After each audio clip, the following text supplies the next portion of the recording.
I was married with two young kids, and the marriage had been set up, from the beginning that we were equal partners in all things financial.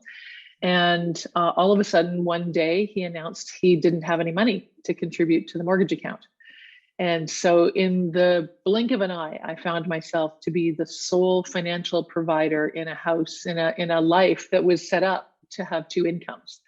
And the kids at that time were 2 and 4, I think. They were quite small. And so it just, as I say, it was a blink of an eye. All of a sudden, I had an entirely different responsibility. Well, hi, everybody. I'm so excited to be back with our first guest of the year. And our guest today, Karen Wright, is a master certified coach, a pioneer in the coaching industry profession, I should say, and a two-time author, including The Accidental Alpha Woman, a guide to thriving when life feels overwhelming. She's a single mother of two wonderful, she says, young men, and an avid reader and traveler. Karen lives in Toronto, Canada, when she is not in Paris or Costa Rica, two of my wonderful, I love those places, or adventuring around elsewhere in the world. Welcome to the show, Karen. Thank you so much. I'm happy to be here. So I am so excited you said yes to join us here on the Pursue Your Spark podcast, because the title, The Accidental Alpha Woman, caught my eye in our private Facebook group at Heroic Public Speaking. And all of us speakers, many of us have written a book, but the title just really caught my eye. And I'm so glad you said yes to come on this show. And probably said yes, and as we all have been trained by Michael Port. That's right. That is something that's been ingrained into us. Karen, what are you most passionate about? Oh my gosh. Well, first and foremost, beyond anything else, I am a mother. And so all decisions, all choices, most joys come through that lens. And my kids are now 21 and 23. And so they're living their own lives. They're out on their own and doing incredibly well. But that's still it's still a huge part of what lights me up and how I identify myself. Secondarily, and at this, I was having a conversation with someone recently about this. There are really two lenses through which I process joy and fulfillment and all of that. And the second one is my work as a coach. So I am a professional executive coach and I run a coaching company. And to some degree, my focus has been limited to those two lenses because I've been a single parent for most of my boys' lives. And so anyone who's done it knows that when you are working full time to be the sole provider, breadwinner, all, roof over their head, groceries on the table person, and working, that there's not a whole lot of time for other things. And so people say, well, what are your hobbies? So that is a good question. What is the answer? My job and my children. And thankfully, I love them both. So it doesn't feel like a hardship, but it is funny when people sort of say, so what other things do you do? Well, try running a business and raising some kids and then tell me how much extra time you have. I hear you. How did it come about that you founded Parachute, your company? Parachute. Well, so I became a coach when I was in a corporate career, which I loved. And I was working for a large multinational company that moved me. I lived in Canada, and they moved me from Canada to the US, ostensibly as a jumping off point to a career in the international system, because I had visions of working in Tokyo and Johannesburg and Paris and, all over the place. And the first stop on that journey was Dallas, Texas, which, I didn't really see as international, but they said it was an important first step before doing the rest of it. And the Dallas move didn't go well for a number of reasons, not the least of which is 5 bosses in 8 months and, nobody shepherding my career. And so it just became clear to me that wasn't working and I had some choices to make. So I ended up resigning from that company and moving back home, and then looking at my career and trying to decide what to do next. And as I was in that contemplation process, this profession called coaching started to bubble up. And it appealed to me on some instinctive level. I wasn't even really sure why at the time, but I thought, the worst thing that can happen is I take a course and nothing comes of it. But of course I took a course and much has come of it. So that was the beginning. Interesting, because you have an accolade of credits to your name and to your career. So I would be sitting here for a while to read them all, but I'm sure the listeners, once they get the links in the show notes, they will be able to read up on you. And yeah, you did such an amazing job with yourself, with your career, with what your passion is. Well, the thing is that, I mean, I found work that I'm good at, that I love, that I feel does a service in the world. And I was incredibly well equipped to pursue this work when I did. So I come from a marketing background. Coaching was new. To come into a new endeavor with a marketing background is probably the best way to come into it. So I like to say that I was, at the right time, at the right place, with the right skill set. I was differently equipped than a lot of the other people who were getting into it. And I think, the lovely long list of accolades is as much a function of tenacity and endurance as anything else. I've been doing it for a long time. It's like a sport. You just keep at it and you get better. Yep. You may never be the best in the world, but you will be in your own rights the best you can be. Absolutely. And that's all anybody can ever hope for, is to be the best they can be, right? Yep, absolutely. Now, let's dive a little bit into your personal story that inspired your book, The Accidental Alpha Woman. Tell us how this all came about. Oh my gosh. And this was a heroic public speaking moment, actually. I had decided to tell the story of what happened to me. So I was married with two young kids, and the marriage had been set up, from the beginning, that we were equal partners in all things financial. And all of a sudden, one day, he announced he didn't have any money to contribute to the mortgage account. And so, in the blink of an eye, I found myself to be the sole financial provider in a house, in a life that was set up to have two incomes. And the kids at that time were 2 and 4, I think. They were quite small. And so, it just, as I say, it was a blink of an eye. All of a sudden, I had an entirely different responsibility and obligation. And thankfully, I was in a position to do that, to take care of the responsibilities. But it, as you can imagine, was hard. And it wasn't what I had sort of signed up for or set myself up for. And so, so there were a couple of things that happened in that moment. I mean, first of all, was this breach of trust and this surprise at being confronted with something that I wasn't expecting and would never have imagined happening. And then, of course, accepting and shouldering all the responsibility. I spent a fair bit of time in that place of, okay, I'm going to earn all the money. I'm going to take care of the home and the people because that's what I have to do. But this won't last. This is temporary. This is just a blip. Everything will get back to normal soon. And it took a surprisingly long time for me to figure out that this wasn't going away. This wasn't changing. This wasn't temporary. This was the real situation. I had to decide whether or not this was something that I was okay with. And as I was processing all of this grief and frustration and anger and disappointment and everything else, I coined this phrase, the accidental alpha, because that's really what I felt like. I was the alpha. I was making the decisions and shouldering all the responsibilities, but it wasn't what I had envisioned for myself. And I love a good alliteration. So accidental alpha was this way I started talking about it. And every time I used that phrase with somebody, with another woman, 9 times out of 10, I would get exactly the reaction you had, which was, oh, I so get that. I can relate. I understand what that is. That makes perfect sense to me. So that was the very beginning. So what did your husband say to you, or your partner at this point, saying, okay, well, I screwed up? You guys didn't look into each other's finances or didn't compare notes at all or anything like that? Well, I think there's a whole lot more to any story than necessarily one wants to share publicly. And this was now quite a long time ago. Suffice to say that the fact that all of a sudden he couldn't contribute his share of the monthly finances was a surprise. Mm-hmm. He was a business owner. He was entrepreneurial. He was trying to take his business new directions. It didn't work. And he had kept quite a number of things from me. And so, as I say, part of what was going on for me was grief and disappointment and breach of trust on that front. So that, in addition to now I have to be the one carrying the load, there was a lot going on. There's a lot of betrayal, I feel, that's going on, right? Yeah.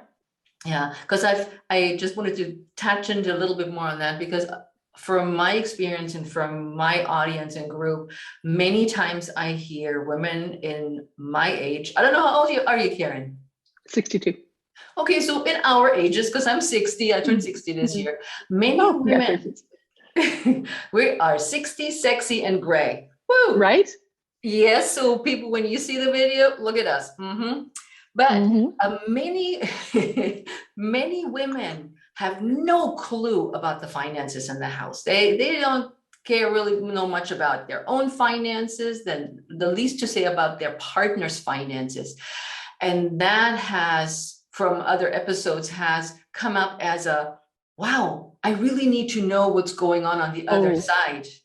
oh yes. Now, I mean, I have an MBA, so I mean, I understand finances and have been very responsible financially, and I knew exactly what our life cost us, and so the missing link. So I think any woman who doesn't have a really good sense of what their life costs and where the money comes from and what their plan B would be if something happens, I think not having that handled, not confronting that, even though it's really difficult sometimes, I think not confronting it is a huge mistake.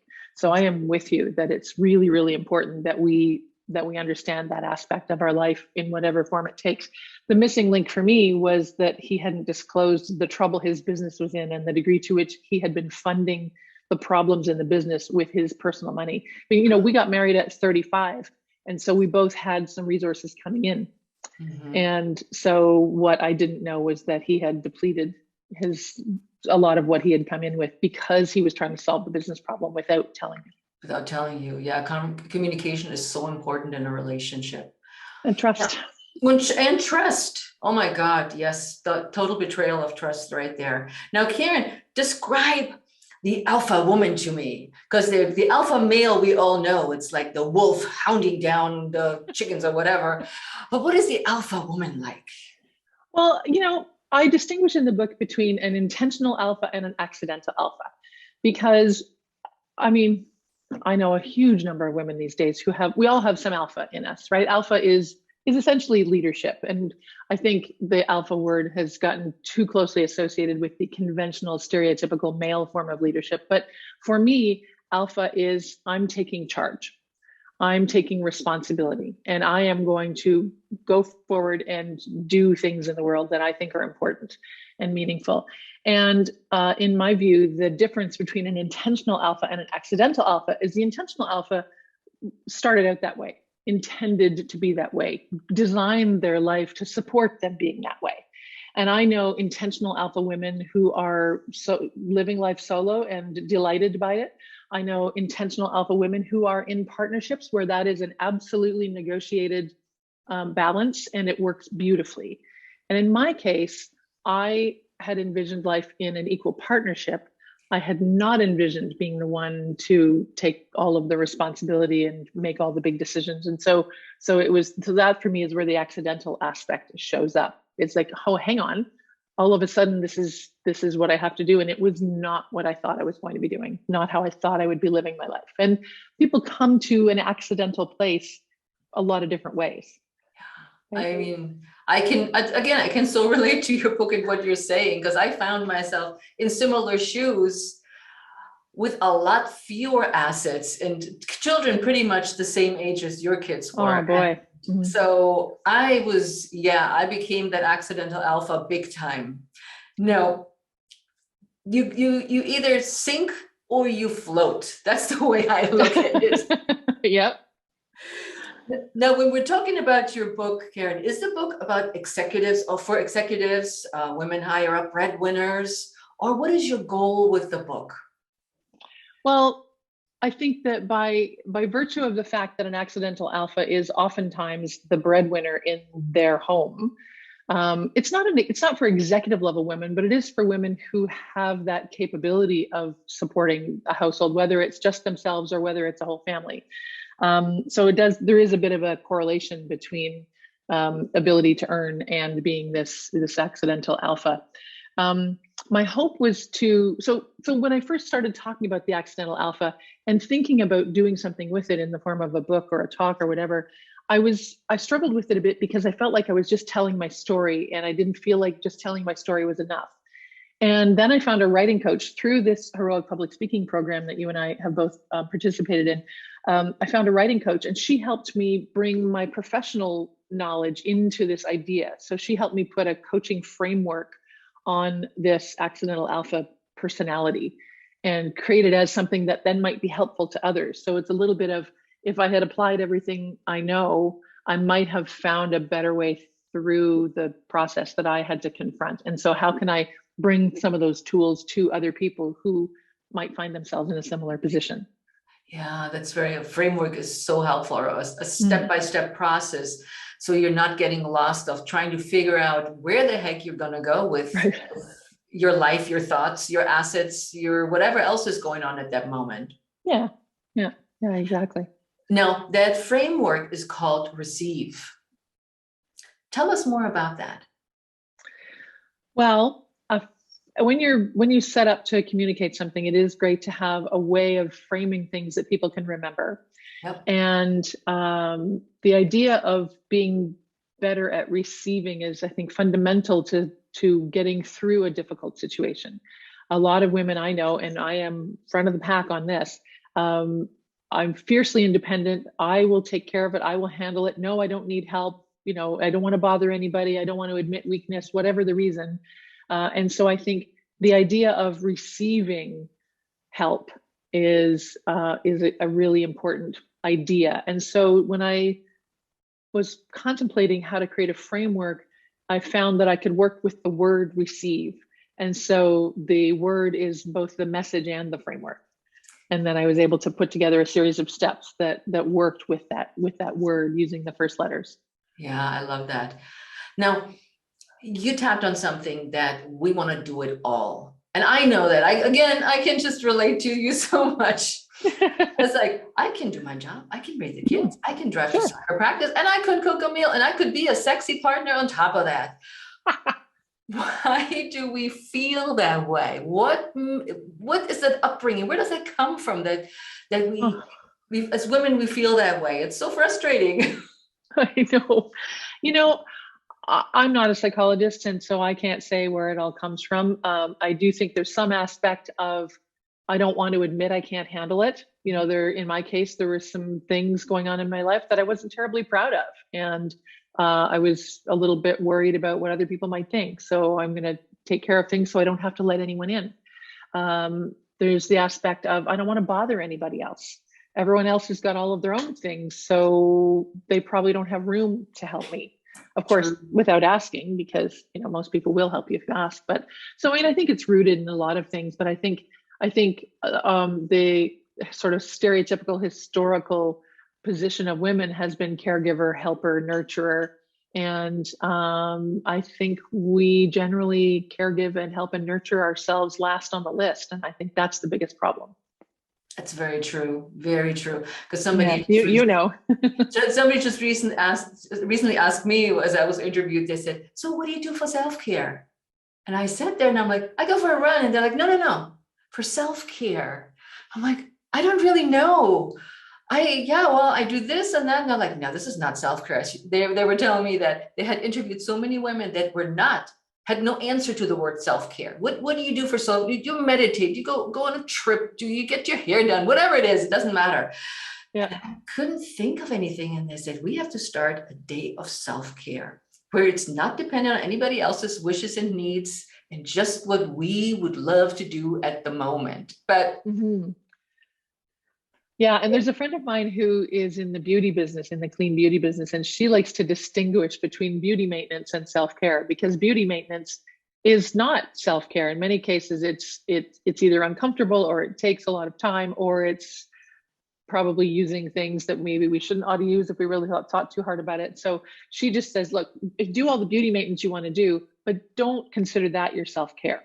Right? Self-care is something else that really does nurture you and really replenishes you, revives you, helps you thrive and flourish. So we have to draw a distinction there. and that's a very clear distinction. I like that because oftentimes we think, oh, if I put on some lipstick, that's self-care. Yeah, no. That self-decoration maybe, but Right. which Yeah. is nothing Yeah. wrong with that. No, that's all good. And I'm a big fan. And, you can go to the salon and have foils in your hair and sit there for 3 hours and come out like with great hair. But is that self-care? I don't know. I mean, for some people, maybe it is, but my friend's point is that might be a limiting way of looking at self-care. Yeah, true. Now, when we're talking about that, we don't want to ask for help because we feel guilty, we feel embarrassed, we too shy, we feel that we shouldn't be asking for help.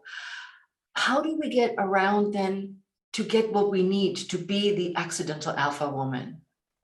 Well, that's the thing, right? If you don't ask for what you need, then there's a very low chance you're going to get it. And so you have a choice. You can either be disappointed or you can do something uncomfortable and maybe a little bit difficult, which is ask for what you need. Mm-hmm. And this is where, when I had come through, taking apart my relationship and my house and all of those things, and found myself a single mom with two kids, I was feeling really isolated. And it became clear to me that people weren't just going to come knocking on my door, inviting me places. There were a lot of people who thought I was still consumed with what was going on, or maybe weren't even aware, or, were uncomfortable with how to approach me, or whatever it was. I'm sure there were lots and lots of perfectly good reasons. The point is, if I wanted to do things, I needed to reach out to people. And that for me was hard, but it was exactly what I had to do if I was going to have the life that I wanted to have, if I was going to be doing something other than sitting home by myself after my kids went to bed. Did you feel ashamed at that point?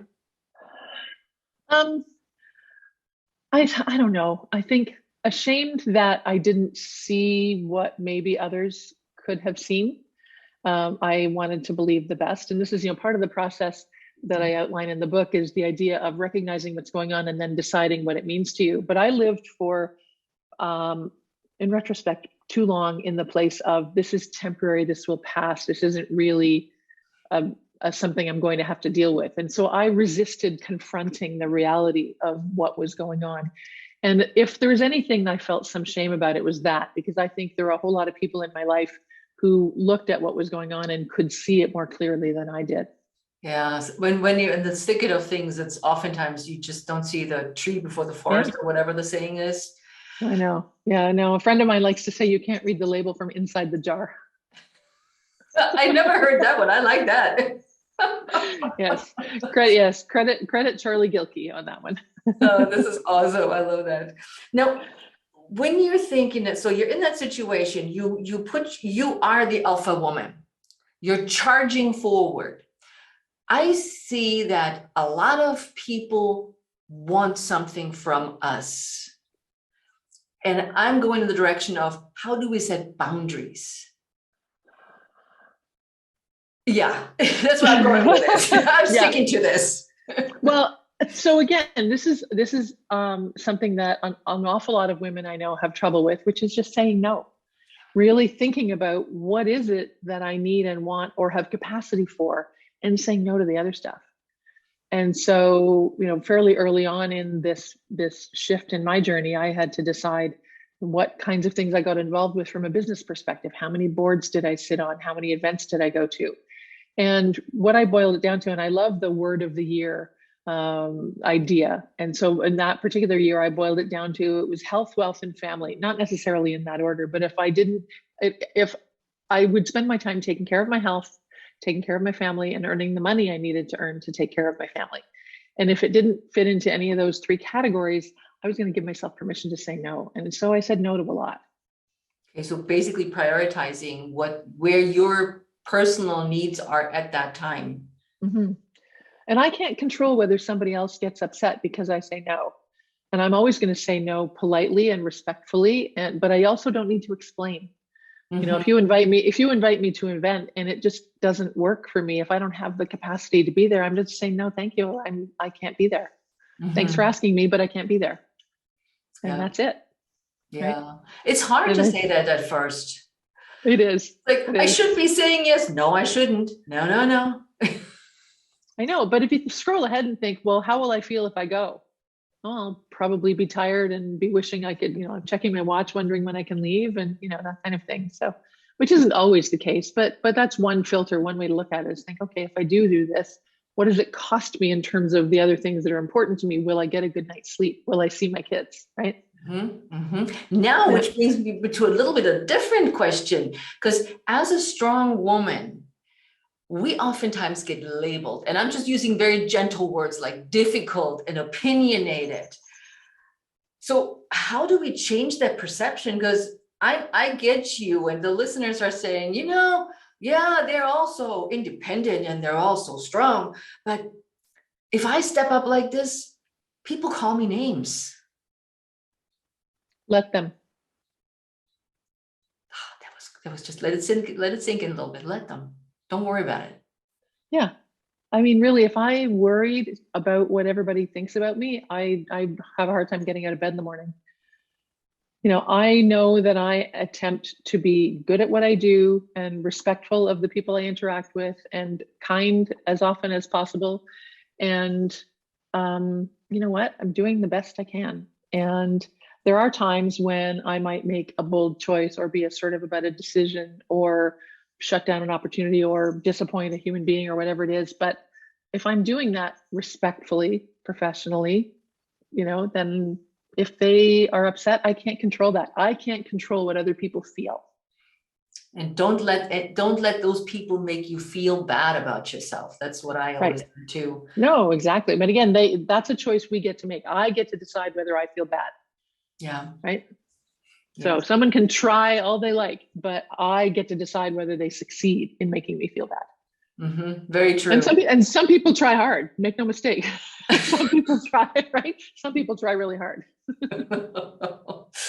Yeah, you gotta have a little bit of a thicker skin or let it roll off you, or however, like you said, they don't control your life and your choices. And for me, it's a great filter for who do I want in my life. And there are some people we don't get to choose so much with, but you know what, if there's a person in my life who's constantly being critical of my choices, I'm not sure why they're there. Very true. I always say surround yourself with a happy community and yes. let go of the naysayers. That's always my big thing. When I hear and talk to people, I'm like, why are you around that person? Right. Oh, they need me. No, they don't need you. They just need you to complain to them. Right. And get upload on you, and then they feel great, and you worried, and you have all their sorrows, and then you can't sleep because you're thinking about their problems. No. Nope. I don't have capacity for that. I feel great compassion for people who are struggling, for people who haven't figured out how to be happy in their lives.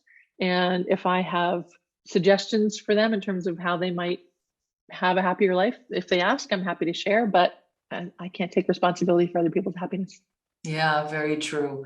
Now, you've been on your own for a long time. I've been on my own for a very long time and got married just 10 years ago, but I was alone for a long time with my little kids. So many women find themselves in transition, becoming the accidental woman, the accidental alpha woman, whether it's by choice or not by choice. How do you handle a transition like that? What aspect of it? What do you mean? It's like suddenly you're confronted with I'm suddenly in charge of the money. I'm suddenly in charge of debt. I'm suddenly in charge of planning things for the children, that this or the school activities. So that whole life change from being a unit, let's put it that way, a unit, to being a solo. Yeah, I mean, reality was I was doing most of that stuff anyway. So really not a big choice. Sometimes I had to ask for help where I wouldn't have had to ask for help before. So if somebody needs a drive here and the other person needs a drive over there, I can't do both. So I had to build some relationships or reach out and ask for, can you help me with this? Can you help me with that?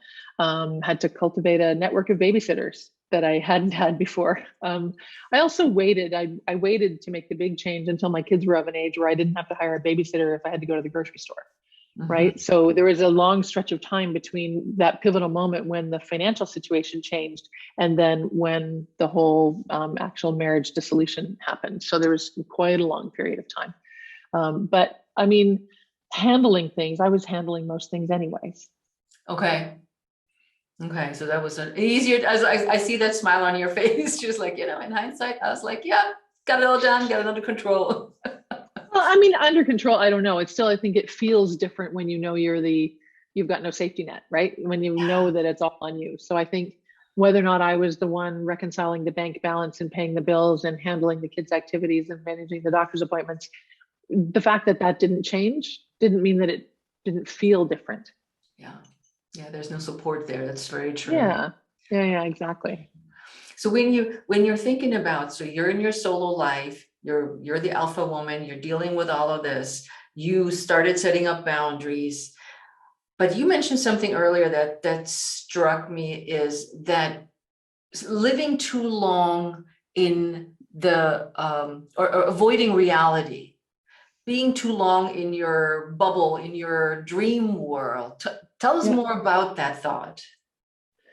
Well, it really has to do with if I'm in a situation that is unpleasant or uncomfortable or unplanned for, how long is that okay?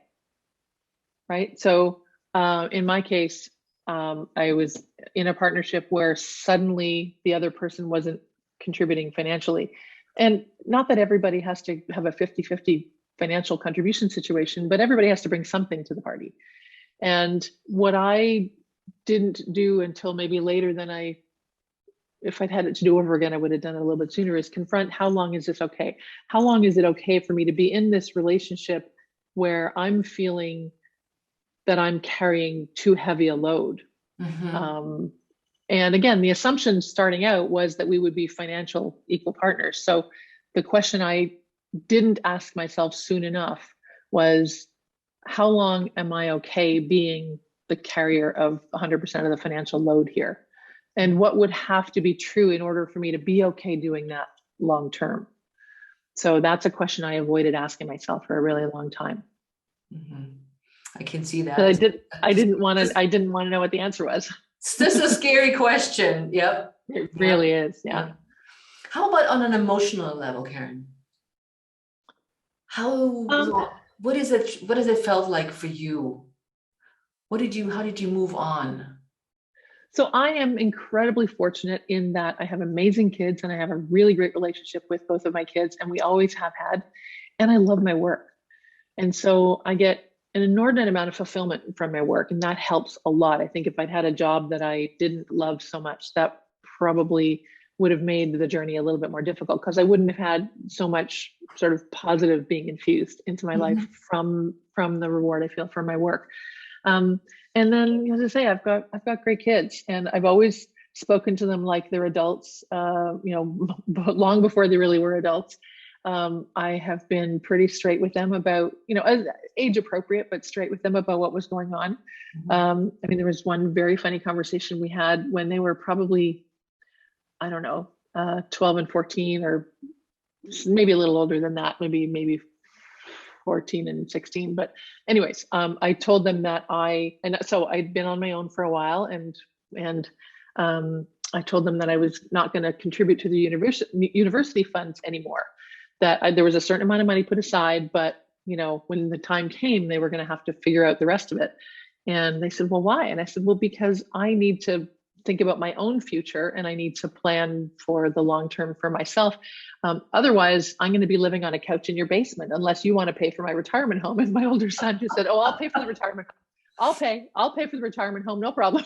But Yes. I would, and so while I didn't get nitty gritty with the numbers with them, I was really clear, like I'm able to do certain things, but not others. And, we're able to take certain kinds of holidays and not others. And we're able to have some kinds of things right. So I never apologized for where we were in the world. I was really proud of what I could accomplish, but I needed them to understand that there were always choices that had to be made. And I mean, today, 21 and 23, they are both spectacularly good with money, Mhm. which is really different than their friends. They've both got really healthy savings accounts. They make really good choices about how they spend their money. They've both got long-term plans Mhm. on important decisions and purchases and so on. So I feel really good about where they are.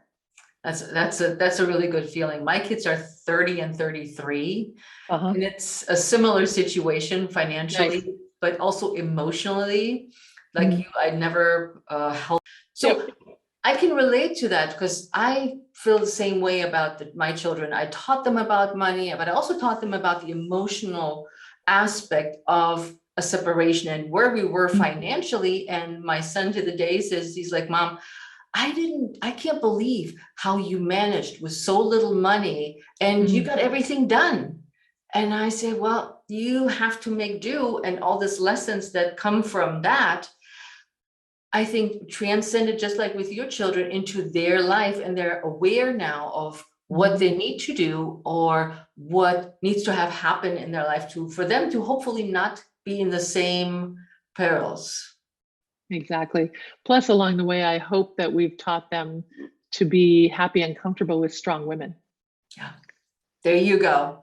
Now, Yeah. Karen, I want a little bit more about the book, The Receive. Can you give us one framework that could be a takeaway for my audience to say, okay, I want to be this alpha woman, whether accidentally or on purpose.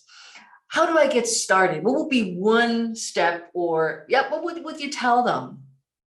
Well, one of the things that I think all women would benefit from doing more consciously is managing their energy. So in the framework, our EC, so one of the E's is energy. And we talked a little bit about this earlier, like figuring out what to say no to, figuring out what you need more of in your life in order to help you flourish and thrive. So to be consciously managing your energy. And I mean, I know that there at one point were people in my life that were not necessarily people that I felt contributed to my well-being, and to make decisions about whether or not I spend time with them. Mhm. Some of the tasks, so getting groceries delivered would be another example where I know some people will say, "Oh, I can't imagine letting someone else pick my groceries." You know what? Have at it. Bring you back the truck up to my driveway and drop off the toilet paper and the paper towel and all of those things. I am thrilled to have somebody else deliver my groceries. So to really, but and also have someone clean your house, whatever. But I mean, I have a friend who loves to clean her house because that's one of the things that she really finds gratifying. Great, bless Yep. you. But know those things, hang on to the things that really do light you up, and let go of the things. Like I always say, that if you feel you should do something, should is a really, really useful red flag word. If you're saying, "Oh, I should do this, I should do this, and I should do that," stop and take a look, because should means you really don't want to. Yeah. Yeah. The shoulds. I hate the shoulds too. I'm like, Yeah. and sometimes I catch myself saying I should. And I was like, nope, rephrase, Nope. red flag. We Yes. shouldn't do anything. All we should do, Right. in my opinion, is be happy. Yeah. And think consciously about what are the things that do make me happy. Yep. Right. And then the things that don't make me happy, are there ways I could do them less or less frequently, or just in a more fun way. Very, in a more fun way. What would that be? Do you have an Yeah. idea right now? I mean, I put on music when I'm making dinner. I don't love to cook. And unfortunately, in order for people to eat, I have to cook. So, but if I put on great music or a really interesting podcast or something, so I can create that space of time such that it's as enlivening as it possibly can be. I love that. I love that. This is great. Now, Karen, any final words for my listeners for the accidental alpha woman, lady to be, or even not so accidental? Well, I think um, taking care of yourself and knowing what is important to you and opening yourself up to receive input, assistance, support from others. I think we could all do a little bit more of that. So just being willing, and also to get better at noticing it. I give a couple of examples in the book of times when people offered me help, and I was so determined to do whatever it was the way I had decided to do it, or just the fact that I had decided to do it, I almost didn't see it coming. And so to open yourself up to, oh, hang on, the world is a kind and generous place. And if I allow people in, I might actually find that my load could be a little lighter. My life could be a little easier.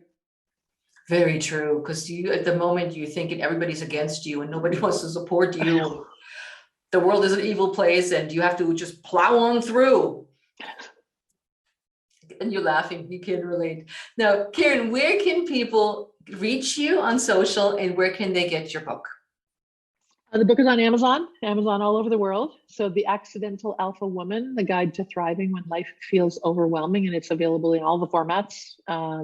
So that's that. And Karen Wright Coach on Instagram and K Wright Coach on Twitter. And I run a coaching company, so my professional presence is at parachuteexecutivecoaching.com.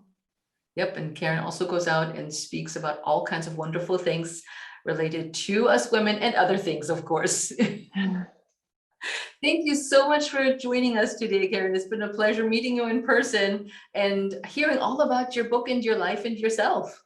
Thank you so much for having me. It's been a pleasure. So everybody, listen up. As always, before we close, I want you to not just listen to this episode, I want you to reach out to either one of us. Karen's links will be in the show notes, and also the link for the book, so you can easily get your hands on it, so you don't have to drive while you're write while you're driving or pull over. It's all there for you when the recording is live. But reach out to us on social media, because we love to talk to you. We want to hear from you. Please reach out to Karen or me at Heike Yates, or on Facebook, Heike Yates Pursue Your Spark. Let us know your thoughts about today's episode. How did it impact you? Your thoughts. Are you an accidental alpha woman and want to talk to us and get some tips and information, or just want to share your feelings? Please reach out to us. We can't wait to hear from you. And that, my friends, we are, as always, out of here, and we'll see you next time on the Pursue Your Spark podcast. Ciao.